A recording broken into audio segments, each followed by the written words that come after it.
আসসালামু আলাইকুম। এসএসসি দাখিল ২৬ আমাদের ৬০ দিনের মাস্টার প্ল্যানের আজকে হচ্ছে ৪০তম দিন, ১২ই ফেব্রুয়ারি নির্বাচনের দিন এবং আমাদের বোর্ড পরীক্ষার সময় আছে আর মাত্র ৬৯ দিন। আমাদের সময় কিন্তু ঘনিয়ে আসছে, আমাদেরকে পড়াশোনায় খুব ভালো করে মনোনিবেশ করতে হবে। আজকে হচ্ছে ১২ই ফেব্রুয়ারি। আজকের দিন আমরা যেই পড়াগুলো পড়ব সেটা হচ্ছে, প্রথমে রয়েছে কোরআন মাজিদ। আমরা একটু কালারটা চেঞ্জ করি। কোরআন মাজিদ সূরা বাকারা ৩০ থেকে ৩২ নম্বর আয়াতের অনুবাদ। যারা আমার পেইড ব্যাচের শিক্ষার্থী অ্যান্টিবায়োটিক থেকে পড়বেন, যারা পেইড ব্যাচে নাই তারা মূল বই থেকে ব্যাখ্যা করে পড়বেন। এরপরে রয়েছে রচনামূলক প্রশ্ন, ঠিক আছে। উসকুন নাবাজামিল হায়াতি শায়রো আলী ইবনে আবি তালিব রাদিয়াল্লাহু তাআলা আনহু, খুবই গুরুত্বপূর্ণ কোশ্চেন এবছরের জন্য। যারা পেইড ব্যাচে আছেন তারা সরাসরি আমার কাছ থেকে নিয়ে পড়বেন, যারা পেইড ব্যাচে নাই তারা আপনার যে কোনো কোম্পানির গাইডেই কোশ্চেনটা পেয়ে যাবেন। অ্যারাবিক সেকেন্ড পার্ট গতদিন শুরু হয়েছিল, তার দ্বিতীয় অংশ হচ্ছে আজকে। বাংলা ফার্স্ট পার্ট তোমাকে পাওয়ার জন্য স্বাধীনতা। যারা আমার পেইড বেসে তারা আমার শিট থেকে পড়বেন, যারা পেইড বেসে নাই তারা মূল বই থেকে যেভাবে পড়তে বলছিলাম বিগত দিনগুলোতে সেভাবে পড়বেন। এরপরে বাংলা সেকেন্ড পার্ট অনুচ্ছেদ, এই অনুচ্ছেদটা আপনারা পড়বেন। এরপর ইংরেজি first part, Bangladesh is now in the grip of, এই যে প্যাসেজটা আছে এটা হচ্ছে ক্লাইমেট চেঞ্জের ওই অংশের মধ্যে আছে প্রথম দিকে। তো এই প্যাসেজটা আপনাদেরকে প্রত্যেক শব্দের অর্থ করে করে, ওয়ার্ড বাই ওয়ার্ড মিনিং করে এবং বাক্যের অর্থ করে বুঝে বুঝে আপনাদেরকে এই প্যাসেজটি শেষ করতে হবে। এবং আগামীকাল আমাদের এই প্যাসেজ থেকে এমসিকিউ এবং ডাব্লিউএস কোশ্চেন থাকবে। এরপরে ইংলিশ সেকেন্ড পার্ট, কানেক্টর আমরা শেষ করেছি।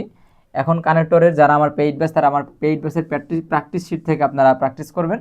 আর যারা পেইড ব্যাচে নাই, যারা পেইড ব্যাচে তারা প্র্যাকটিস শিট থেকে ১ থেকে ৫ প্র্যাকটিস করবেন। যারা পেইড ব্যাচে নাই তারা ঢাকা বোর্ড ২০২৪ এবং ২০২৩ প্র্যাকটিস করবেন, ঠিক আছে। এরপরে ইসলামের ইতিহাস সৃজনশীল ১৯ এবং ২০ লেকচার অথবা আলফাতা সাজেশন। এরপরে আমাদের রয়েছে ভূগোল, অর্থনীতি, বিজ্ঞান, হিসাব বিজ্ঞান, ব্যবসা উদ্যোগ, ফিনান্স ও ব্যাংকিং এবং ইসলাম শিক্ষা।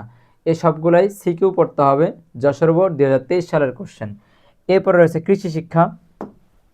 কৃষি শিক্ষা চতুর্থ অধ্যায় থেকে আমরা এই টপিকটা পড়ব। এটা মূল বইতে ৪ নম্বর অধ্যায়তে গেলে পেয়ে যাব। এবং গণিত, সাধারণ গণিত, অ্যান্টিবায়োটিক, যারা পেইড ব্যাচ তারা অ্যান্টিবায়োটিক ১৯ এবং ২০ করবেন। যারা পেইড ব্যাচে নাই তারা আপনারা হচ্ছে ৯.২ এর করতেছিলেন। তাহলে আমরা একটু সামনের দিকে আগাই, তাহলে আপনারা করবেন হচ্ছে ১৬.১। ১৬.১-এর ২, ৪, ৫, ঠিক আছে।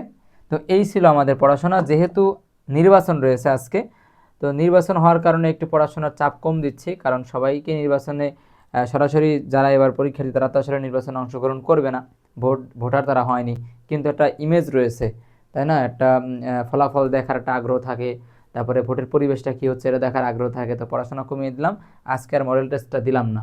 মডেল টেস্ট দিলে একটু এক্সট্রা চাপ বেড়ে যায়। তো ঠিক আছে, আমরা পড়াশোনা করব, দেখি নির্বাচনটা কোন দিকে গড়ায়। তবে আমরা চাই সৎ, দক্ষ, আদর্শ, দেশপ্রেমিক মানুষগুলা নির্বাচিত হোক এবং ইনসাফের রাষ্ট্র কায়েম হোক। ন্যায় এবং ইনসাফের মানুষগুলাই তাদের দায়িত্ব বুঝে পাক, আমরা সেটাই কামনা করি। আল্লাহ পাক একটা ইসলামের, ইনসাফের, সৎ, দক্ষ মানুষের, কারিগরদের মাধ্যমে একটা কল্যাণমুখী রাষ্ট্র গঠন করার তৌফিক দান করুক, আমিন। আসসালামু আলাইকুম রহমতুল্লাহ।